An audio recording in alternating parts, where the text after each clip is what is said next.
अपने पूर्वकृत पापों से सदा के लिए मुक्त हो गए।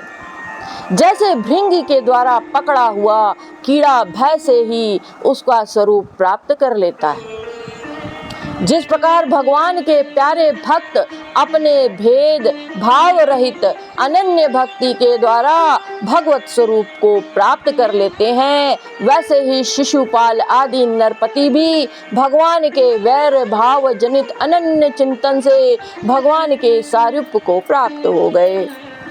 नारद जी कहते हैं, युधिष्ठिर, तुमने मुझसे पूछा था कि भगवान से द्वेष करने वाले शिशुपाल आदि को उनके सारूप की प्राप्ति कैसे हुई।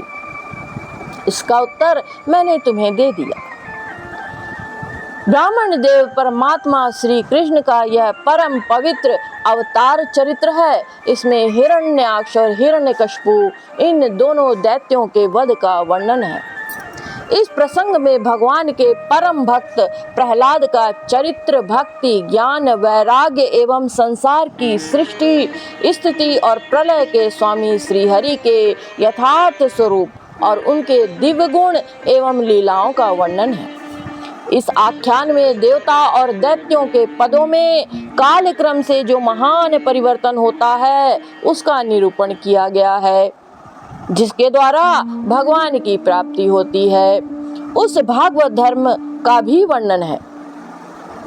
अध्यात्म के संबंध में जो सभी जानने योग्य बातें इसमें हैं, भगवान के पराक्रम से पूर्ण इस पवित्र आख्यान को जो कोई पुरुष श्रद्धा से कीर्तन करता है और सुनता है, वह कर्म बंधन से मुक्त हो जाता है। जो मनुष्य परम पुरुष परमात्मा की यह श्री नरसिंह लीला सेनापतियों सहित हिरण्याकशिपु के वध और संत शिरोमणि प्रहलाद जी का पावन प्रभाव एकाग्र मन से पढ़ता है और सुनता है, वो भगवान के अभय पद वैकुंठ को प्राप्त होता है।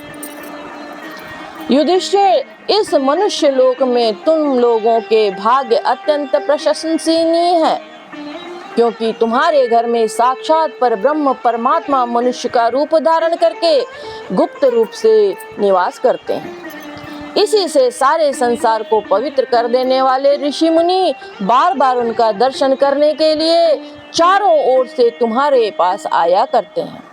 बड़े बड़े महापुरुष निरंतर जिनको ढूंढते रहते हैं, जो माया के लेश से रहित परम शांत परमानंद अनुभव स्वरूप पर ब्रह्म परमात्मा है, वे ही तुम्हारे प्रिय हितैषी ममेरे भाई पूज्य आज्ञाकारी गुरु और स्वयं आत्मा श्री